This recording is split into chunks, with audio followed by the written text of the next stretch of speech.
ഗതാഗതക്കുരുക്കിലും വ്യാപാര മാന്ദ്യത്തിലും വ്യാപാരികൾ ബുദ്ധിമുട്ടുന്ന സമയത്ത് ആലുവ നഗരസഭ തൊഴിൽക്കരം വർദ്ധിപ്പിച്ച നടപടി പിൻവലിക്കണമെന്ന് ആലുവ മർച്ചന്റ്സ് അസോസിയേഷൻ പ്രവർത്തക സമിതി യോഗം ആവശ്യപ്പെട്ടു.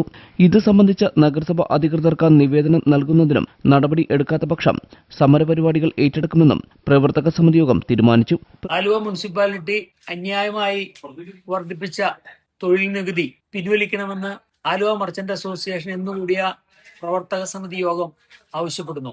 100 ഇരട്ടിയും 200 ഇരട്ടിയുമാണ് തൊഴിൽ നികുതി മുനിസിപ്പാലിറ്റി വർദ്ധിപ്പിച്ചിട്ടുള്ളത്. വ്യാപാര മേഖല ഒരു മാന്ദ്യത്തിൽ കൂടി പോയിക്കൊണ്ടിരിക്കുന്ന ഈ സാഹചര്യത്തിൽ വ്യാപാരികളുടെ മേൽ അന്യായമായി ഒരു ഭാരം അടിച്ചേൽപ്പിക്കുന്ന ഈ നടപടി ഉടനടി പിൻവലിക്കണമെന്നും അല്ലെങ്കിൽ ശക്തമായ സമരപരിപാടികൾക്ക് ആലുവ മർച്ചന്റ് അസോസിയേഷൻ രൂപം കൊടുക്കുമെന്നും മുനിസിപ്പൽ അധികാരികളെ ഓർമ്മപ്പെടുത്തുന്നു. പ്രസിഡന്റ് എം നസീർ ബാബുവിന്റെ അധ്യക്ഷതയിൽ വ്യാപാര ഭവനിൽ ചേർന്ന യോഗത്തിൽ general secretary advocate A Riyas, treasurer Johny Muthadan, M Padmanabhan Nair, Latheef Poozhthara, Shyamji Christopher തുടങ്ങിയവർ സംസാരിച്ചു.